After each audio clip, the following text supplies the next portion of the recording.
This has gone on for almost a year, and this is the first time that you are really breaking your silence on this. So you've called us for a reason. What is it that you wanted to say? Well, first, you know, my heartfelt condolences to the Downs family. Nothing has pained me more than go through this year knowing that I'm being charged with something that did not happen. And to somebody that my family loved, and certainly I did, and somebody who's very close to us, it's been a very hard year. It's been a tough year. One of the things that you told me today on the telephone was that you saw where Judy Newcomb is demanding an apology. And you said that it's Judy Newcomb that owes the apology. No doubt. And she owes an apology to the Downs family and certainly to Kimberly and Christopher Nodine. I think she maliciously prosecuted this case to better her own political career. And it was just weeks before the campaign. I think she rushed to judgment. There's no doubt that the time frame of the incident itself is very close, and people indeed saw me just leave, and I have no qualms about that. But once the evidence was compiled and showed clearly that this was a suicide, and I think it should have stopped there. And to give false hope to the Downs family was something I think certainly sickened me.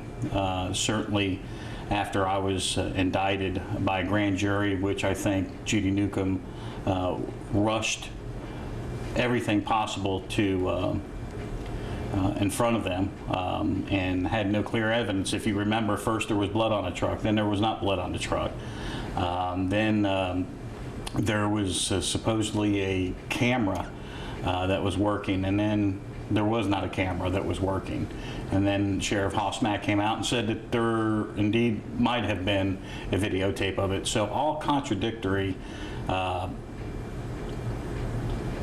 testimony by law enforcement itself. And I think when they, and an inexperienced Gulf Shores Police Department, though they're good people, and I think my support of law enforcement goes back a long way from the time I was a city council member, but I don't think they were equipped to handle that, particularly with the contamination of the scene, as was pointed out in the trial, of the gun being moved away from Angel's body and then placed back by the police officer. I think that should have thrown up a red flag, and the police officer smearing any type of fingerprints that could have been taken from the gun.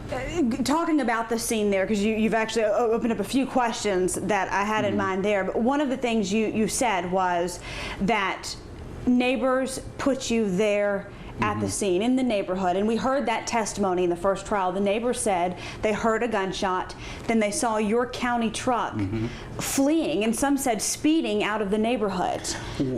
Again, if you, as I think Dennis Nisley excellently pointed out, that if you're doing 15 miles an hour in that area, you were speeding. I mean, and I think the witnesses. Were you there when Angel was shot? No, absolutely not. I had absolutely no inkling whatsoever. I mean, this is the person that I love, and if at anything, if I saw that she was going to harm herself, I would have done everything I possibly could to prevent that.